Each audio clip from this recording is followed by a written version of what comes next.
السلام عليكم ورحمة الله وبركاته. الحمد لله رب العالمين والعاقبة للمتقين ولا عدوان إلا على الظالمين. أشهد أن لا إله إلا الله وحده لا شريك له، وأشهد أن سيدنا محمدا عبده ورسوله، صلاة وسلاما دائمين متلازمين بدوام مجد الله. اللهم صل وسلم وبارك على سيدنا محمد وعلى آله وصحبه أجمعين. اللهم افتح بيننا وبين قومنا بالحق وأنت خير الفاتحين. اللهم اهد بنا واهد الناس جميعا وجعلنا سببا لمن اهتدى. سبحانك لا علم لنا إلا ما علمتنا إنك أنت العليم الحكيم. ولا حول ولا قوة إلا بالله العلي العظيم. أما بعد. Alhamdulillah yang dimuliakan Tuan Imam, Muazzin, pimpinan jawatan kuasa masjid, ashabul fadilah, tuan-tuan guru, para alim ulama, tokoh-tokoh pimpinan masyarakat, ibu-ibu, ayah-ayah, abang kakak, muslimin, muslimat, hadirin hadirat yang dirahmati Allah. Puji dan syukur kita rafa' kepada Allah Subhanahu wa taala atas limpahan nikmat yang Allah kurniakan pada kita. Selawat dan salam buat kekasih kita, junjungan mulia baginda Nabi Muhammad sallallahu alaihi wasallam. Allahumma salli wa sallim wa barik ala Muhammadin wa ala alihi. InsyaAllah kita sambung balik kuliah kita, kitab 40 hadis peristiwa akhir zaman almarhum Syekh Ahmad Fahmi Zamzam, Abu Ali Al-Banjari An-Nadawi Al-Maliki. Kita sambung bacaan hadis malam ni. Kita masuk hadis yang kelima daripada himpunan hadis peristiwa akhir zaman. Kuliah yang lepas kita sampai ke hadis yang keempat dengan tajuk ilmu agama beransur-ansur hilang. Dan yang kelima, hadis kelima malam ini kita masuk dengan tajuk umat Islam mengikuti langkah-langkah Yahudi dan Nasrani. Bismillahirrahmanirrahim. Al-Hadithul Khamis, hadis yang kelima.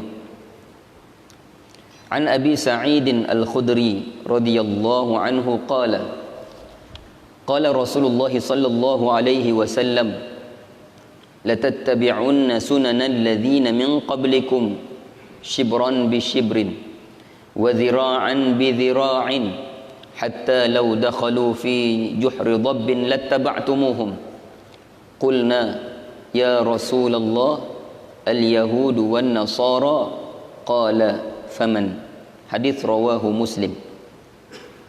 An Abi Sa'id Al-Khudri radhiyallahu anhu qala qala Rasulullah sallallahu alaihi wasallam latattabi'unna sunanal ladzina min qablikum shibran bi shibrin wa dhira'an bi dhira'in hatta law dakhalu fi juhri dhabbin lattaba'tumuhum. Qulna ya Rasulullah al-Yahud wan Nasara. Qala faman. Hadis rawahu Muslim.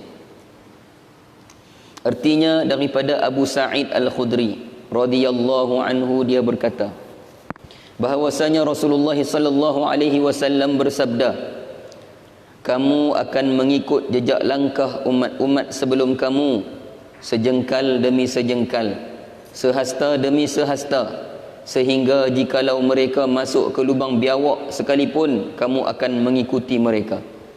Para sahabat bertanya, ya Rasulullah, apakah Yahudi dan Nasrani yang engkau maksudkan itu? Nabi sallallahu alaihi wasallam menjawab, siapa lagi kalau bukan mereka.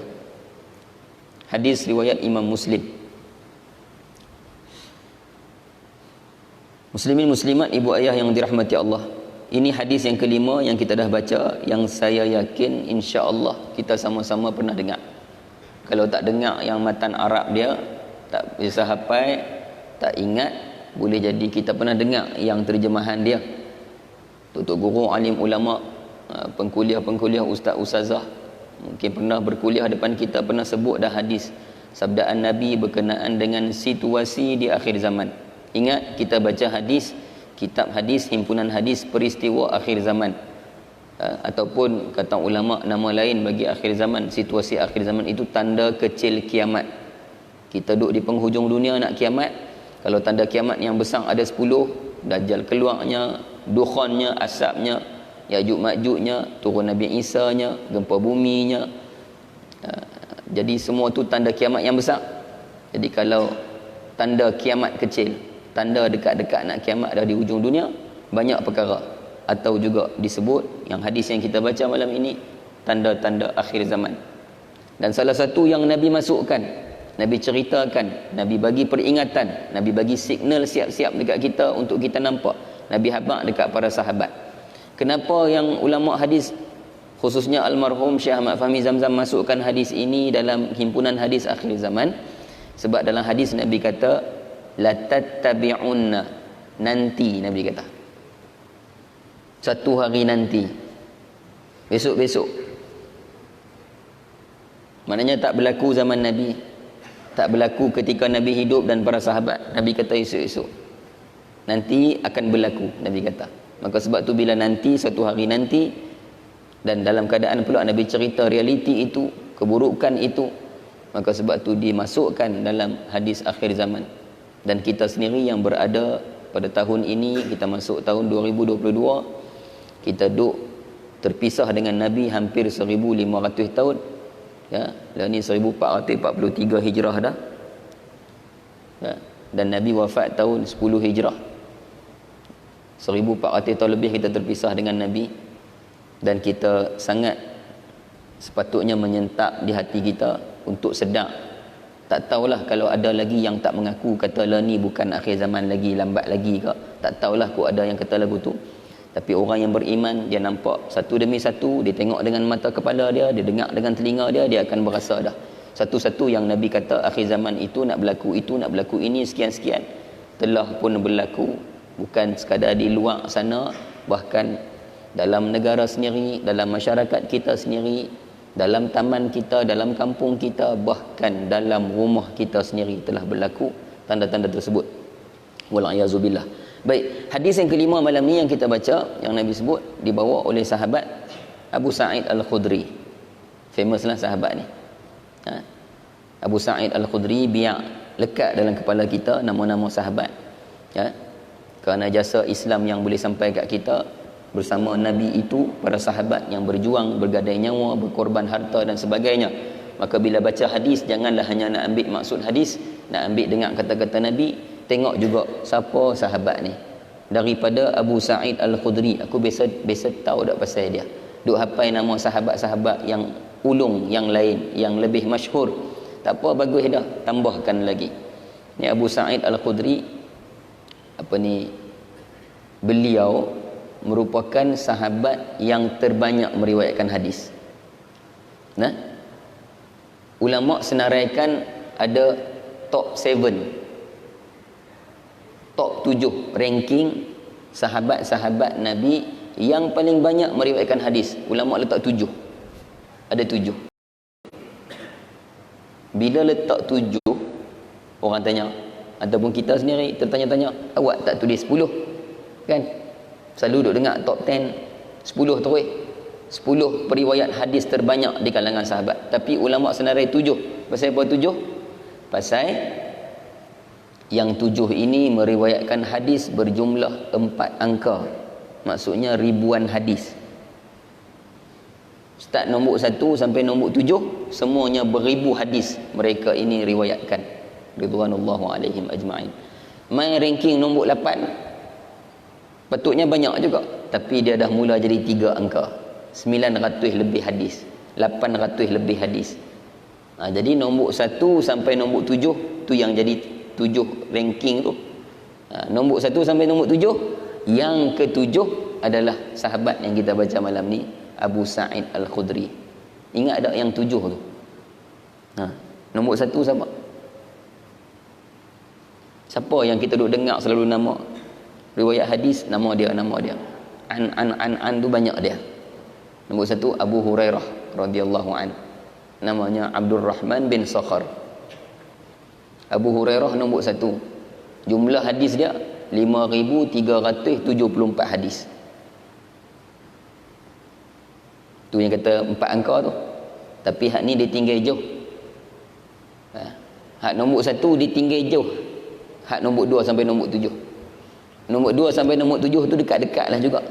Nombor 1 Abu Hurairah 5374 hadis beliau riwayatkan. Turun ranking nombor 2. Ni sekadar ranking lah. Jangan saya duk kata ranking ni, tuan-tuan duk faham ni level ini martabat daripada bab peribadi tu lain. Ni bab jumlah hadis. Yang kedua siapa? Abdullah bin Umar. Yang kedua Abdullah bin Umar, anak Saidina Umar. Berapa jumlah hadis dia? 2660. Saya lupa lah. Dulu duk baca banyak dalam ilmu mustalah, kita nak kena hafal. 2660 Abdullah bin Umar. Yang ketiga, yang ni selalu juga kita dengar, ni sahabat yang paling tua hidup atas dunia ni. Siapa nama? Anas bin Malik. Sahabat yang terakhir hidup atas dunia. Umur dia 103 tahun. Ada ulama sebut 107 tahun. Sahabat yang terakhir hidup. Hadis yang Anas riwayatkan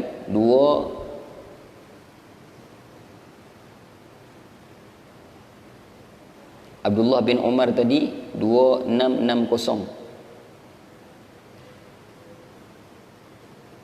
Sama ada 2660 ataupun 2630 Abdullah bin Umar.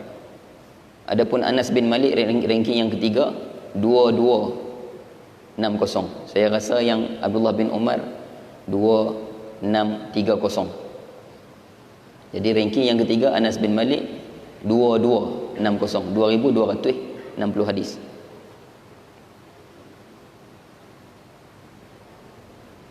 Adapun yang keempat siapa? Satu-satunya wanita. Satu-satunya wanita siapa? Aisyah, isteri Nabi sendiri. Aisyah bintu Abi Bakr radhiyallahu anha. Aisyah binti Abu Bakr, dia duduk ranking yang keempat dengan jumlah hadis 2218 ke 2210. Yang kelima Abdullah bin Abbas 1660. Ni lebih kurang lah. Tak apalah, apapun yang paling asas, yang paling ni nanti tuan-tuan balik boleh semak lah. Kalau siapa ada kitab hadis ataupun tulisan ulama berkenaan ranking sahabat ini, boleh semak balik. Jangan hanya dengar ni saya sebut ni pasal dah lama tinggal, takut lu cuma sebut-sebut ingat-ingat lagu tu. Yang kelima Abdullah bin Abbas radhiyallahu anhuma. Jumlah hadis hak tadi 1660. Yang keenam siapa sebelum Abu Sa'id? Jabir bin Abdullah. Hak ni saya lupa. Saya rasa 1540. Saya tak mau main rasa-rasa bahaya benda ni, tapi benda ni bukan dalam bab mengatakan yang salah. Ni bukan bab kata-kata sahabat, ni jumlah hadis saja. Jadi tu saya tak risau nak sebut rasa-rasa tu. Kalau main dengan hadis Nabi nak sebut, saya rasa ni Nabi kata ni, yang tu bahaya. Yang tu tak boleh. Yang ni bab fakta nombor bilangan hadis sahaja. Jabir bin Abdullah insya-Allah 1540 hadis, dan ranking yang ketujuh ni yang sahabat Nabi ni, Abu Sa'id Al-Khudri ni, jumlah hadis yang beliau riwayatkan 1170 hadis. 1170. Ni Abu Sa'id Al-Khudri. Kita baca hadis malam ni pasal dia. Ini sahabat yang terkenal lah. Sahabat yang kalau tuan-tuan perempuan, ibu ayah ingat, saya duduk dalam bidang perubatan, saya belajar bidang kesihatan, gabung sains dengan Islam. Saya ada degree dalam bidang holistik, kesihatan holistik, belajarlah anatomi apa semua tu semua. Dan di antara dalam kesihatan Islam yang diajak, kaedah yang kita boleh buat selain rawatan-rawatan apa semua, makan ubat dan sebagainya, antaranya ruqyah. Antara yang paling masyhur dalam Islam, kita nak pergi hospital jumpa doktor, semua kaedah inisiatif ikhtiar kita buat. Antara yang ada paling banyak dalam hadis, Nabi tak tinggal ruqyah. Ruqyah jangan tinggal. Ruqyah jangan tinggal. Sekalikan pelbagaikan kaedah inisiatif kita nak merawat, tradisional ke, moden ke, kaedah Islam ke, kaedah apa saja. Jadi antara ruqyah, antaranya hadis daripada Abu Sa'id Al-Khudri, dia cerita dia balik daripada musafir, singgah satu kampung, ketua kampung tu sakit.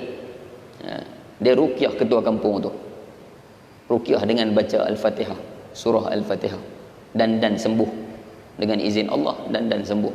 Dia balik cerita kat Nabi, dan Nabi tanya, macam mana hang boleh tahu surah Fatihah boleh jadi ruqyah? Dia senyum. Dalam hadis tu dia tak habis, dia kira berakhir macam tu.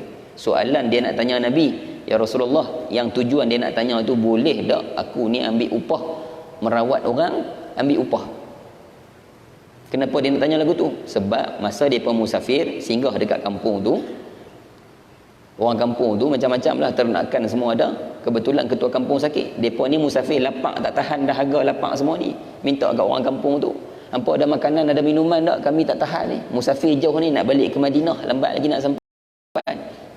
Depa kata apa? Ada, tapi dengan syarat di kalangan hampa ni ada tabib, ada yang boleh merawat orang.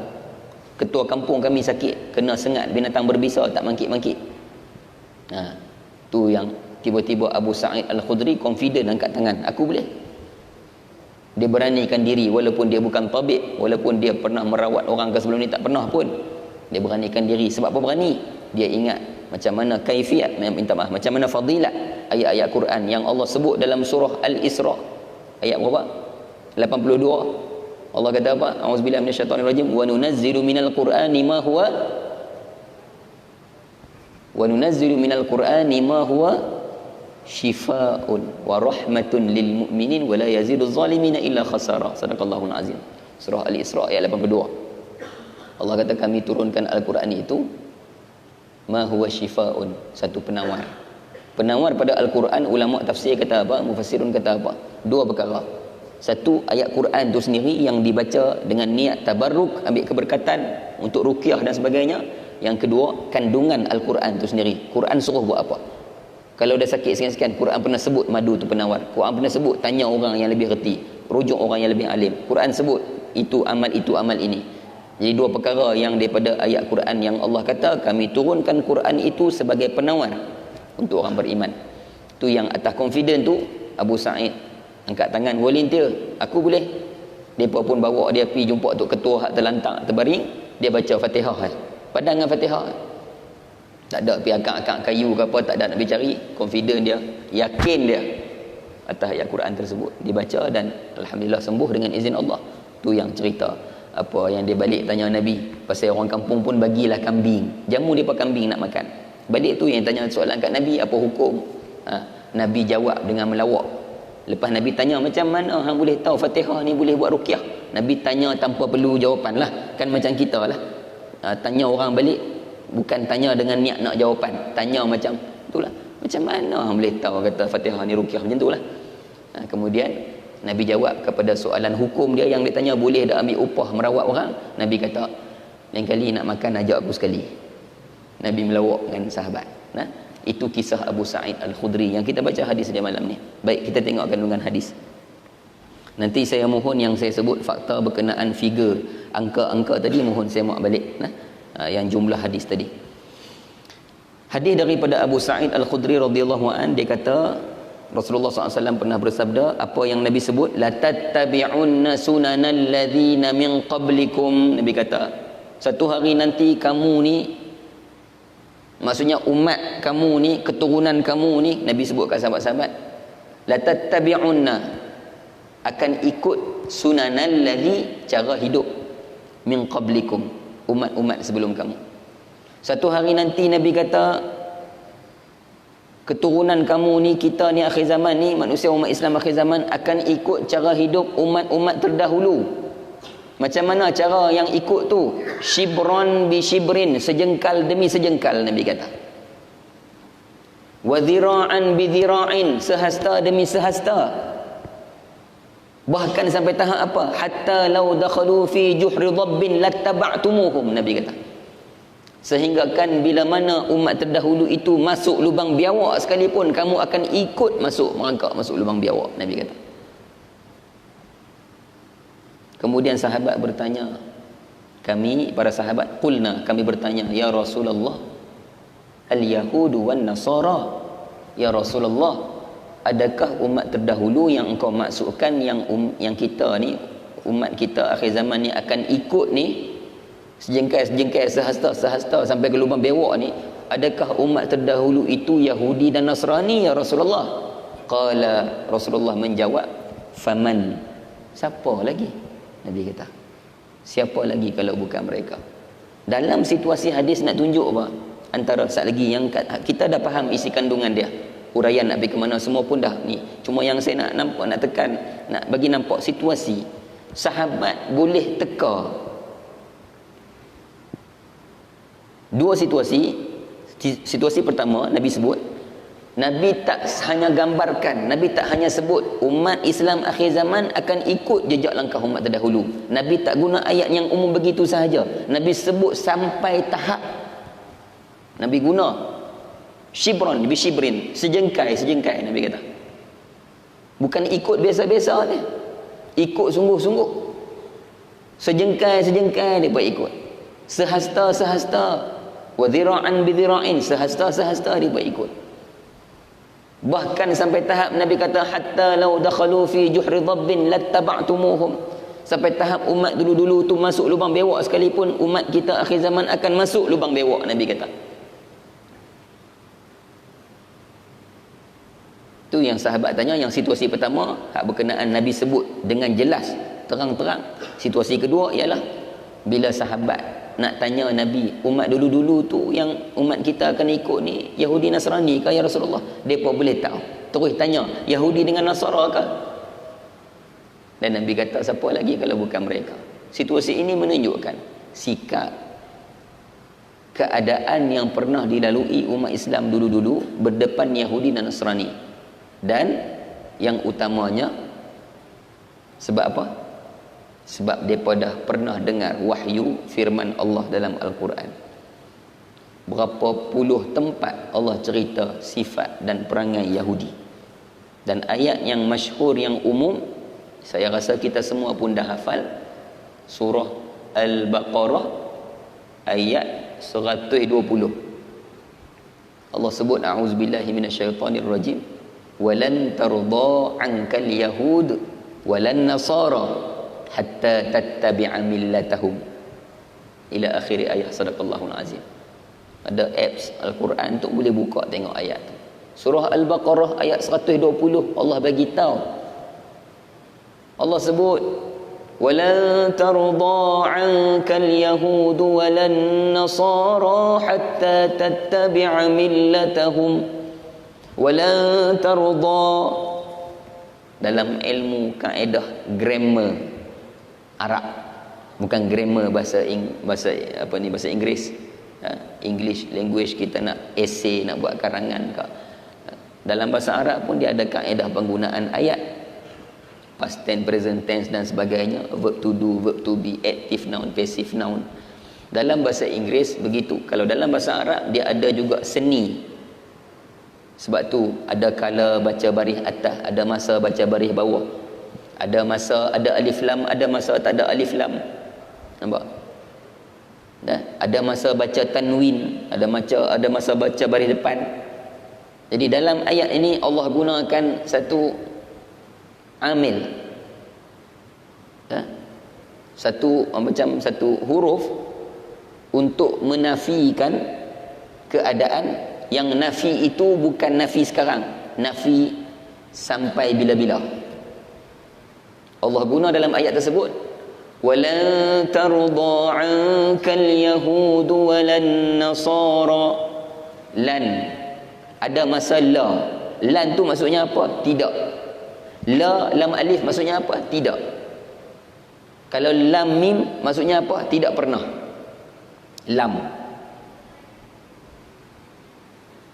Lam mim, lam. Ma pun bermaksud tidak, mim alif.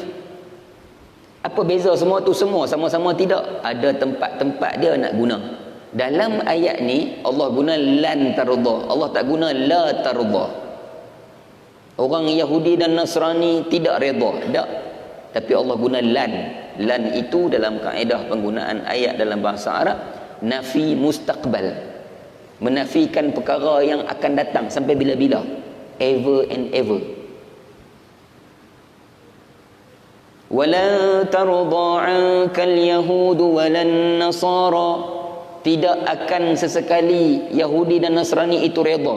Jadi sebab tu maksud yang tepat, tidak akan sesekali Yahudi dan Nasrani tidak akan, will never, tidak akan sesekali redha, tidak akan sesekali duduk diam, tidak akan sekali goyang kaki, tidak akan sesekali tidur lena selagi mana dia tak buat kamu wahai Muhammad dan umat kamu ikut jejak langkah mereka. Ni surah Al-Baqarah ayat 120. Tally relate dengan hadis malam ni. Hadis malam ni Nabi kata, akhir zaman, umat Islam akhir zaman akan ikut Yahudi Nasrani sejengkai-sejengkai, sehasta-sehasta, sampai masuk lubang biawak sekalipun akan masuk sekali lubang biawak lah umat Islam akhir zaman. Dahsyat sampai macam tu Nabi habaq. Maka tu sahabat boleh teka, boleh tahu, sahabat boleh agak, boleh rasa, terus tanya Nabi, umat dulu-dulu tu Yahudi dengan Nasrani ke ya Rasulullah? Siapa lagi? Nabi kata. Kerana itulah sikap, itulah pendirian muslimin muslimat ibu ayah yang dirahmati Allah. Sampai tahap ayat Nabi sebut dalam hadis ini, hatta law dakhalu fi juhri dabbin, sampai tahap umat dulu-dulu tu Yahudi Nasrani ni pi masuk lubang biawak pun kita akan ikut masuk. Kenapa diumpamakan lubang biawak? Dalam keterangan ada, kalau tak silap saya, kita baca keterangan untuk ra'i, sebab ini tulisan almarhum tuan guru kita hurai, kita tengok beliau sendiri merupakan ulama hadis, Syekh Ahmad Fahmi Zamzam almarhum belajar hadis sampai di India, An-Nadawi, Lucknow, India. Keterangan, umat Islam akan mengikuti jejak langkah ataupun cara hidup orang-orang Yahudi dan Nasrani hinggalah dalam urusan yang kecil dan perkara yang tidak munasabah. Contohnya, jikalau orang Yahudi dan Nasrani masuk ke lubang biawak yang kotor dan sempit itu, maka orang Islam akan terus mengikuti mereka. Dia sebut, dia hurai, almarhum tuan guru sebut hurai lubang biawak tu kotak sempit. Dalam istilah-istilah, minta maaf, dalam perumpamaan, dalam bukan kita nak kata peribahasa, bila ayat yang nak berbunga-bunga, nak bagi nak kata yang sungguh, kita suka kait-kaitkan kan. Kita ada peribahasa lah, kita kata macam orang mengantuk teruk sangat, kita nak guna ayat ibarat ular sawah kekenyangan contohnya kan dah lembek, contoh lagu tu. Apa-apa saja yang lain lah kita akan guna satu kaitan bahasa, peribahasa. Jadi Nabi nak bagi tahu sikap umat Islam akhir zaman, Nabi guna masuk lubang bewak. Yahudi Nasrani masuk lubang bewak, kita pun ikut. Pasal apa guna lubang bewak? Pasal cuba tengok ciri-ciri lubang bewak. Bewak, dia buat lubang dia, sarang dia, yang mana hanya dia boleh masuk balik. Tuan-tuan minat tak tengok cerita binatang? National Geographic. Saya cukup minat. Galik tu. Galik. Ya, galik tengok, memang galik sungguh. Sekejap lagi dia sambung binatang tu, binatang ni. Kita nak tengok ciptaan Allah pada binatang-binatang ni. Macam mana Allah buat keajaiban, hak boleh bertukar warna, hak macam mana helang mata dia boleh nampak berapa kilometer dia duduk terbang ke atas, boleh nampak dah yang tu ayam. Ya, macam mana anjing kadar jauh dia boleh bau, semua tu kan. Seni-seni yang Allah buat pada binatang ini. Muslimin muslimat ibu ayah, antara bewak ni, antara cerita pasal bewak, dia punya lubang, tempat dia duduk, hanya dia boleh masuk. Ya? Hanya dia boleh masuk. Kalau siapa masuk, jereluih tanah, jereluih pasir, selut. Kalau kata macam kita, bewak belah kita ni bewak hak kotak, dua alam. Dalam laut, dalam dalam paya ke, dalam sungai ke, parit pun dia hidup, atas darat pun dia pi. Tu tak boleh makan tu. Tu yang kalau bob, badan pasir boleh makan. Kan bob, tapi Nabi tarik muka merah juga bob tu. Bob tu Nabi tarik muka merah juga bila sahabat makan depan Nabi. Nabi muka lain. Depa duduk makan juga. Beberapa ketika lepas pada tu pergi jumpa Nabi, ya Rasulullah, tak boleh ke makan bob? Masa kami makan, kamu tak makan, kami semua ambil lah ya Rasulullah, ni bob ni. Nabi tengok saja tak makan, bukan sekadar tak makan, muka Nabi merah. Sahabat tanya, tak boleh makan ke? Apa Nabi jawab? Binatang ini tidak kedapatan di tempat aku. Orang tempat aku tak biasa makan. Itu jawapan Nabi. Dan muka merah tu ulama hadis hurai keadaan Nabi yang loya. Macam mana pun makan bewok. Lebih kurang tu lah. Jadi itu di antara hadis berkenaan dengan pengakuan Nabi. Kan Nabi SAW, hadis Nabi itu 3. Hadis Nabi itu 3. Kata-kata Nabi, perbuatan Nabi, pengakuan Nabi. Jadi hadis dhab ni termasuk dalam pengakuan. Nabi suruh tak makan dhab? Tak ada. Maknanya kata-kata Nabi tak ada. Nabi makan tak dhab? Tak. Perbuatan Nabi tak ada. Tapi nombor 3 ada. Pengakuan ataupun pengiktirafan. Maksudnya Nabi tak larang nak makan. Aku tak boleh makan. Tempat aku orang tak bisa makan. Orang tak bisa makan. Jadi dia situasi keadaan itu yang nak digambarkan berkenaan dhab di padang pasir. Kenapa boleh makan? Sebab dia situasi dia duduk lagu tu je kehidupan dia, tempat kering lagu tu. Mai tang kita bewok habis segala, dia jolok, dia rodong masuk, orang baling kata rodong. Dia kira tutuh pi ya. Jadi bila dia buat lubang dia, sarang dia bewok ni, dia buat untuk tak bagi makhluk lain masuk. Dan bila dia masuk, dia pandai masuk, tahu cara nak merangkak masuk. Dan masuk tu dengan terselam dengan ayak. Kalau kita bayang bewok tempat kita ni lah, ayak selut, ayak cak, kotak lah apa semua, sempit-sempit, dia gagah pergi masuk. Ini sifat, ini ciri-ciri bewok dan lubangnya itu. Dan Nabi kaitkan, Nabi umpamakan sikap umat Islam akhir zaman nak habaq punya teruk kita ikut Yahudi Nasrani, punya teruk ikut puak-puak yang nak memusuhi Islam, nak menghancurkan Islam, nak merubah gaya hidup Islam. Kita ikut sampai tahap macam lubang bewok, macam depa tu masuk lubang bewok, kita pun masuk. Nabi boleh habaq benda lain. Nabi boleh habaq depa tu masuk ceruk mana ke, celah hutan mana ke, masuk lubang mana. Nabi sebut lubang bewok. Satu lubang bewok tu sempit. Dan bewok tu sendiri kita habaq tadi, ciri dia buat untuk dia sendiri masuk. Siapa ikut masuk tekan buih. Ini antara yang ulama hurai.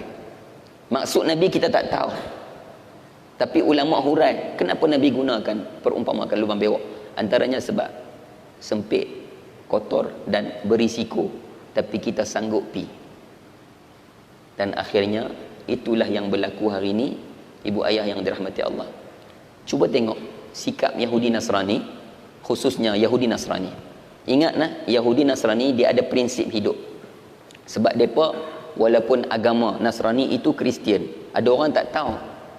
Kristian dia tahu, Yahudi dia tahu. Mai dekat Quran sebut Yahudi Nasrani dia tak tahu. Dia ingat Yahudi ni orang lagu mana apa semua. Yahudi itu agama. Jus. Bukan jus apple ke apa ni. Jus JEWS, jus. Yahudi. Dan Nasrani nama Arab bagi agama Kristian, Nasrani. Dulu bukan nama Arab, panggilan dulu pun sebut. Orang-orang Greece ke apa, dia pun sebut Nasrani. Orang Kristian. Yahudi itu agama, Nasrani pun agama. Israel itu bangsa, keturunan. Jangan tertukar. Sebab tu kita selalu diperingatkan oleh para alim ulama, para cendekiawan, nak marah dekat Israel, marah dekat negara dia. Jangan marah kat bangsa dia. Jangan marah kat keturunan. Kalau ikut bangsa tu habis semua. Cucu cicit anak Nabi Ibrahim tu. Anak Nabi Ibrahim ada Nabi Ishaq, Nabi Ismail. Mai turun kot Nabi Ismail, Nabi Muhammad keluar. Mai ikut Nabi Ishaq, paling banyak Nabi-Nabi keluar. Nabi Yaqub, Nabi Yusuf, Nabi semua Nabi tu turun. Mai sampai Nabi Isa, keturunan Israel belakang. Israel itu keturunan bangsa. Jadi tu yang untuk kita dapat tengok bila jelas Quran sebut, Allah sebut, Islam ajak kita untuk nampak memang ini pendirian, ini sikap Yahudi dan Nasrani. Ini sikap depa. Depa tak akan duduk diam, tak akan tidur lena, tak akan goyang kaki. Setiap hari akan ada berjalan 24/7. Apa 24/7? 24/7. 24 jam sehari, 7 hari seminggu. Ada orang buat kerja non-stop, tanpa henti, untuk atok, untuk hantar, untuk cucuk, untuk suntik. benda-benda ke dalam hidup masyarakat, khususnya umat Islam. Sebab musuh utama agama yang paling Yahudi Nasrani tak boleh adalah Islam. Agama lain banyak lagi. Maka akhirnya segala perkara yang dirancang, segala perkara yang diatur, yang disistemkan dalam kehidupan di dunia ini, mesti sistem itu, perkara itu yang merugikan Islam. Tolong faham yang tu. Lah ni cuba tuan-tuan cari. Yang ni tolong akui. Kita duduk bidang mana pun, saya ada bidang saya, kita semua ada bidang masing-masing. Tolong mengaku untuk peringkat international, global, untuk peringkat antarabangsa, peringkat dunia ni,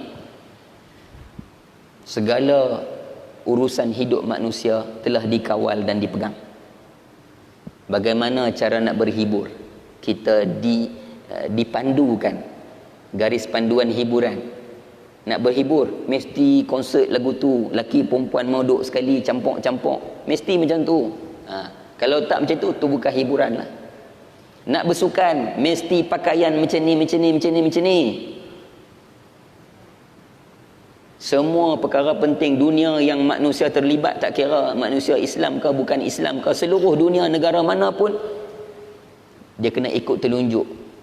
Dia kena ikut macam mana undang-undang. Kalau kata bola, FIFA yang pegang bola dunia ni, maka undang-undang kena ikut. Dia katalah apa undang-undang, tak boleh pakai yang tu, tak boleh pakai yang ni. Perempuan nak bertanding tak boleh pakai tudung. Ingat tak dulu? Dan masih ada tempat yang menjalankan undang-undang tersebut. Tapi ada persatuan, ada pertubuhan yang tolong bantu juga orang Islam fight undang-undang ni. Ada tempat yang boleh main. Tapi kalau peringkat FIFA tak boleh.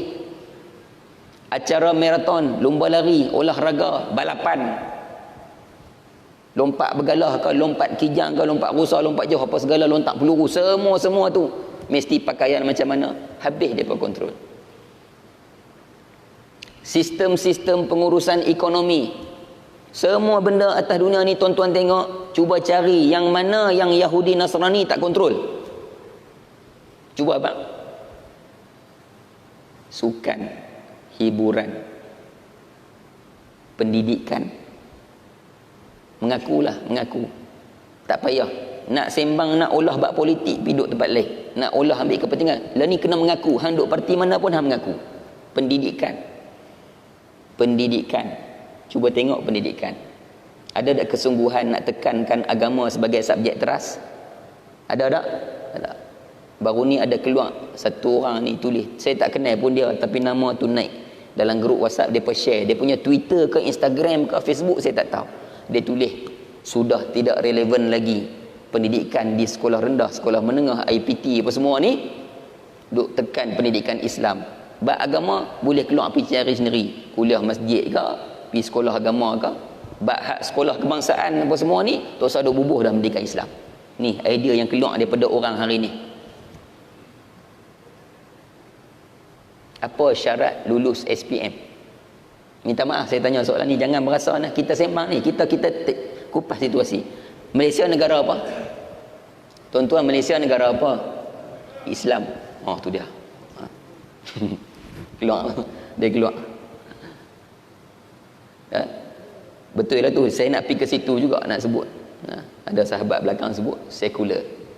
Betul ya? Ada Islam sekular. Islam yang tidak mengamalkan Islam. Tapi apapun, Malaysia negara Islam. Negara Arab pun apa semua negara Islam. Negara-negara yang memang jelas Islam, pemerintahan Islam, yang agama rasmi dia Islam. Tapi kita tak boleh pertahankan, tak boleh teraskan, tak boleh keraskan dan jadikan itu teras dalam pendidikan di peringkat nasional, peringkat kebangsaan kita. Contohnya pendidikan Islam. Siap boleh pilih pendidikan seni ke apa benda. Nah. Jadi ini realiti yang berlaku.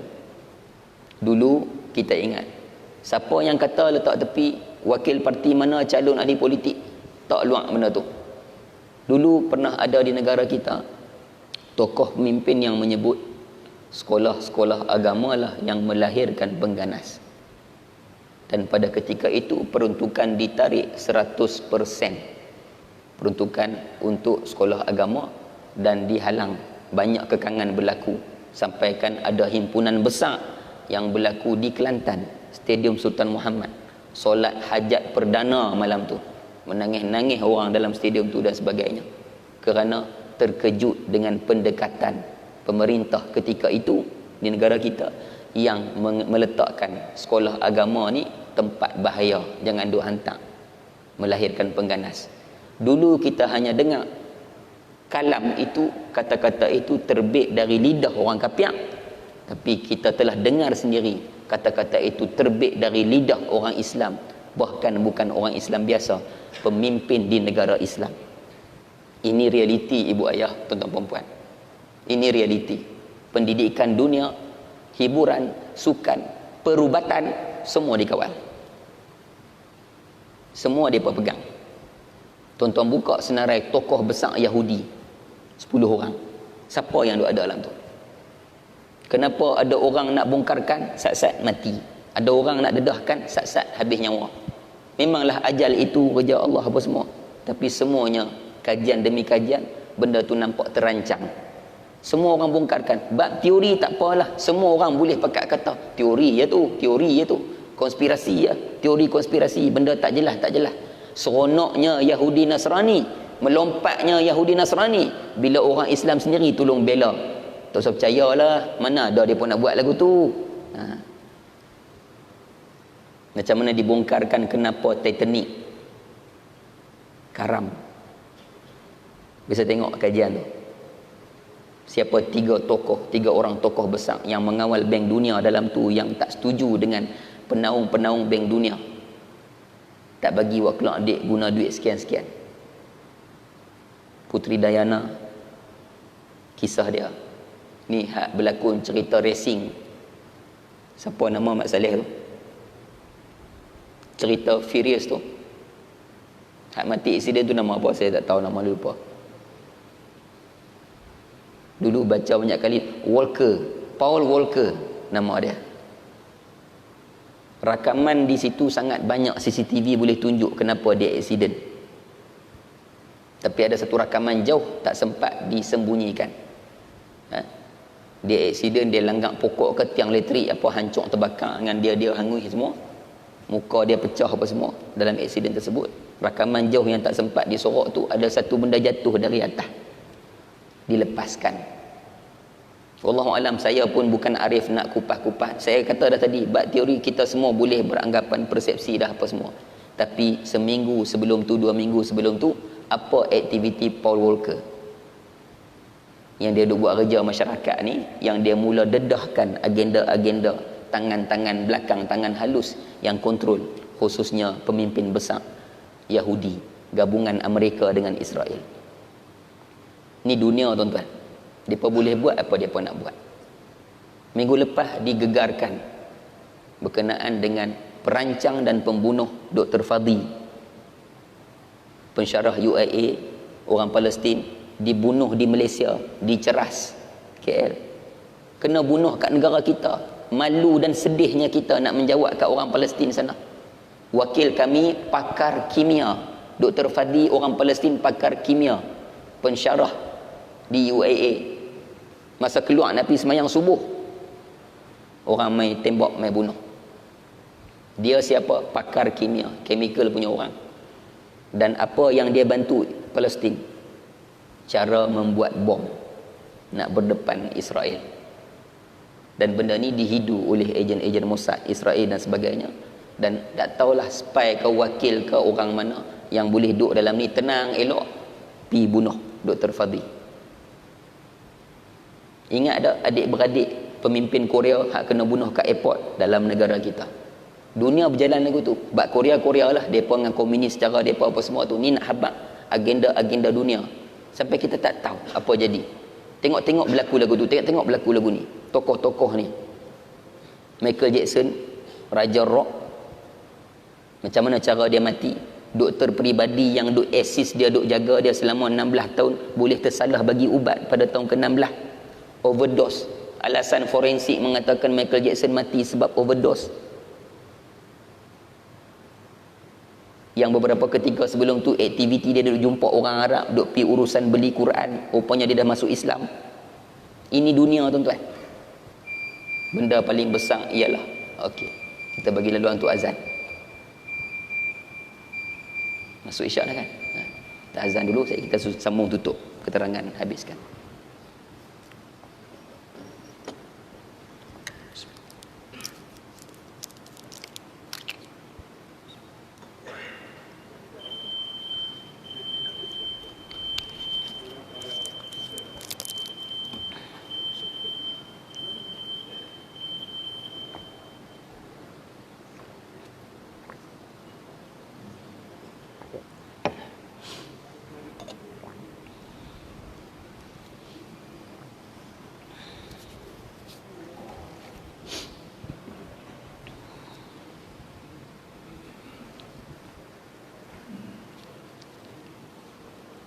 Allahu Akbar,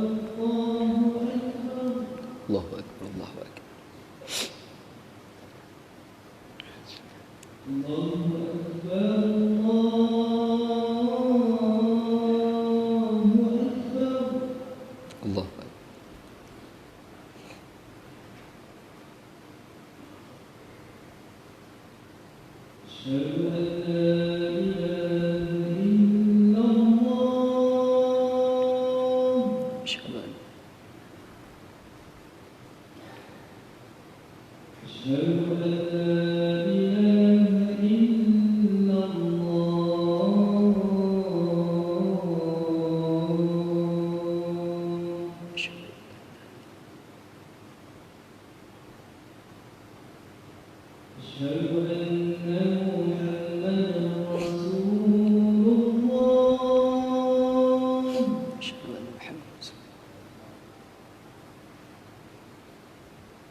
La ilaha illallah berbahasa da'wat salat sallallahu alaihi syaraf warjatan aliyat rafi kala tukhluf. Bismillah. InsyaAllah kita sambung sikit lagi situasi tadi yang disebut segala perkara penting, sumber-sumber pengurusan-pengurusan di atas dunia banyak dikawal, dan mereka yang mengawal, yang sedihnya adalah mereka yang agama yang mereka musuhi nombor satu adalah Islam. Yahudi Nasrani pegang, bila mereka pegang sistem tu mereka atok, cara nak faham mereka atok. Jadi mereka kata lagu ni dah betul, mesti buat macam ni, mesti macam ni, mesti macam ni, cara lagu ni, sistem lagu ni. Bila mereka nak atok benda tu, mereka mesti pastikan yang paling rugi, yang paling terkesan, terjejas adalah Islam. Sebab tu apa-apa benda dalam contoh produk-produk yang nak dikeluarkan, ada keluar fakta. Orang chemical boleh betulkan saya jika saya duduk Kelentong. Dikeluarkan fakta, entah main mana fakta, yang untuk menyokong produk-produk tak dapat lari. Nak produk tu elok, berkesan, efisien untuk digunakan oleh manusia, mesti ada unsur babi. Tuan-tuan tengok kosmetik, tuan-tuan tengok, minta maaf para ahli perubatan, saya belajar farmasi, saya belajar dalam bab medical walaupun secara unofficial, saya belajar, saya degree dalam kesihatan, saya belajar anatomi, belajar juga farmakognosi, farmakoterapi, farmakokinetik, sumber-sumber bahan yang digunakan dalam ubat-ubatan contohnya. Cuba tengok, kenapa mesti pembedahan orang masalah jantung, saranan-saranan awal, bab penggunaan insulin dan sebagainya, sumber utama tak lari. Nombor satu, cari binatang apa? Babi. Kalau kita dah berjaya berkawal benda tu kat Malaysia, kita kontrol sendiri dalam bab apa sahaja, contoh isu vaksin dan sebagainya, semua dah settle, tak apa. Tapi nak habaq, benda ni pernah berlaku? Pernah. Gelatin, nak buat gelatin mesti babi. Sebab apa? Mudah pecah. Semua tu direka fakta,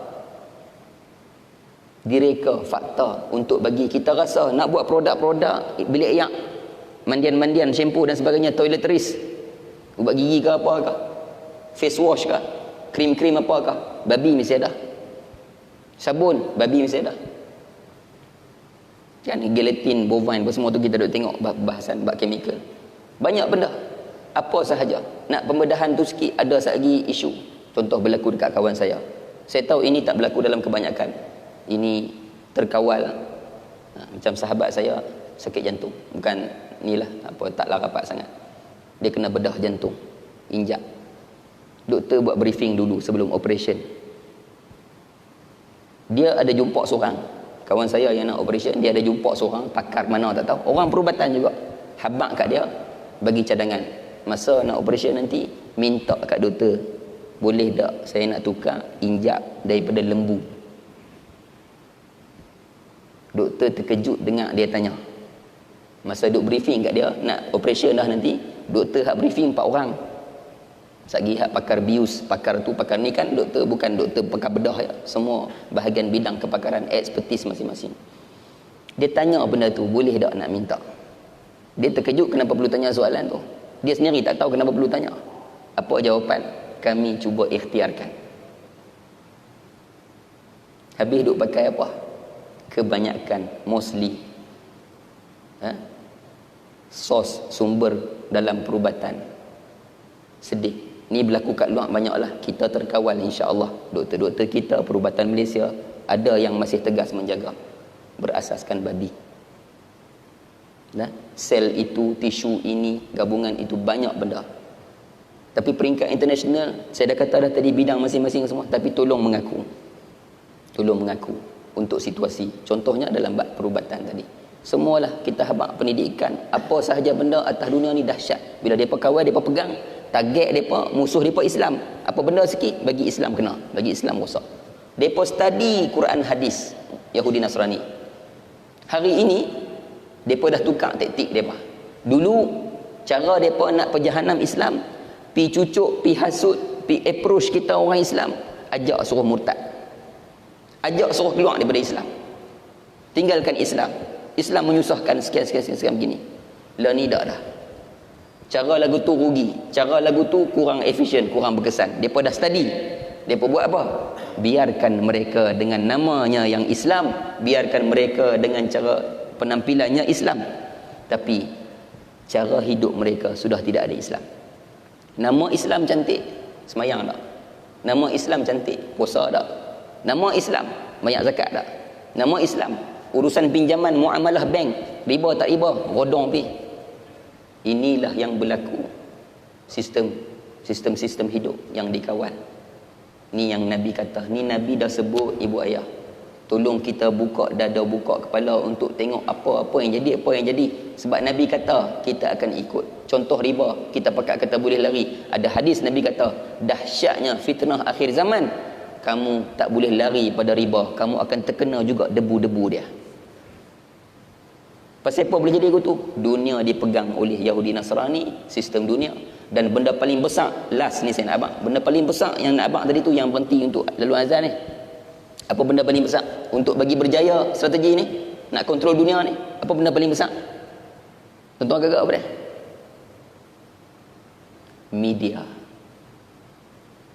Media cetak, media elektronik, segala jenis tok nenek media, benda tu akan papar, akan cerita, akan tunjuk. Akhirnya kalau kita Islam tak terpengaruh, tapi agama lain terpengaruh, sampai orang mula rasa rimah. Apa Islam ni, orang lain okey je makan, boleh campur-campur jenis. Islam dah lah babi tak boleh makan, binatang pula kena sembelih.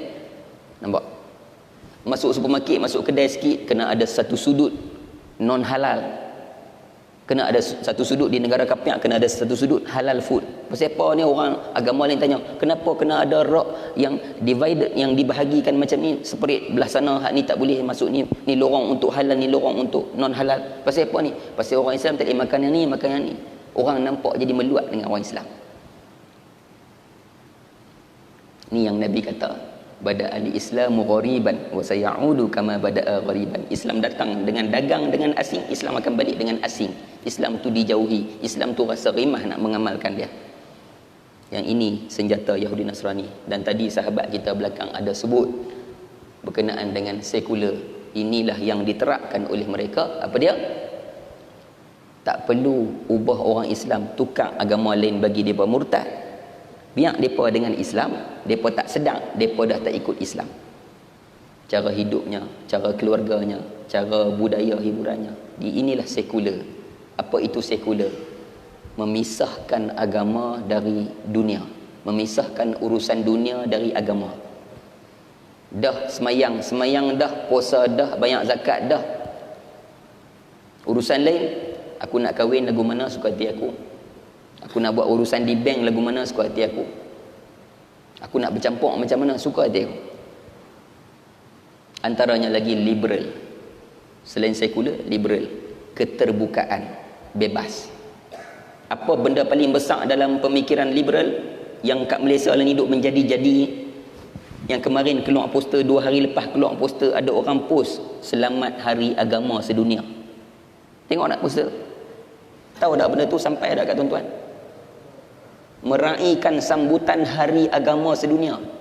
Bila kita buat lagu tu, kita meraihkan kebenaran agama lain. Bahaya akidah kita. Inilah sistem yang kita kata tadi. Mereka kontrol dunia, mereka guna media. Media lah senjata terbesar. Macam mana agama lain, bukan sekadar Yahudi Nasrani, agama lain pun setuju untuk kata Islam teroris. Macam mana agama lain pun setuju, Islam ni tak boleh lah, Islam ni ekstrim lah, Islam ni ganah lah, Islam ni suka ni orang lah. Kalau Yahudi Nasrani memang mereka tahu dia pemusuh kita, tapi agama lain pun jadi faham macam tu. Komunis di China, Uyghur, apa jadi? Pasal apa tahan lagu tu? Bahaya mereka ni kalau puasa, kalau simpan janggut sekian.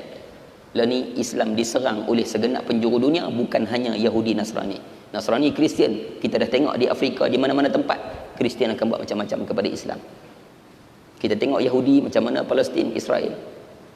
Kita tengok agama selain tu ada tak? Buddha, Myanmar, macam mana Rohingya, Arakan, di bumi Arakan, Rohingya, suku Rohingya.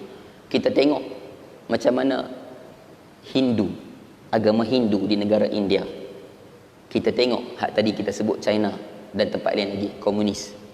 Semua agama dah mula mai bertalu-talu tala kepada Islam. Hai Islam, mereka jaga sekat-sekat. Bila tengok balik macam mana mereka boleh tak suka kat Islam, meluat kat Islam, mula nak kekang, tak bagi tu, tak bagi ni, terpengaruh dengan dalang yang awal, yang start. Siapa? Yahudi Nasrani. Ini yang saya maksudkan tadi. Mereka pegang, mereka kawal. Dan benda paling besar apa dia? Media. Mereka kontrol. Nah, kalau Islam buat, terus kata, ni Islam ajak ni. Islam bunuh orang, Islam yang ajak suruh bunuh.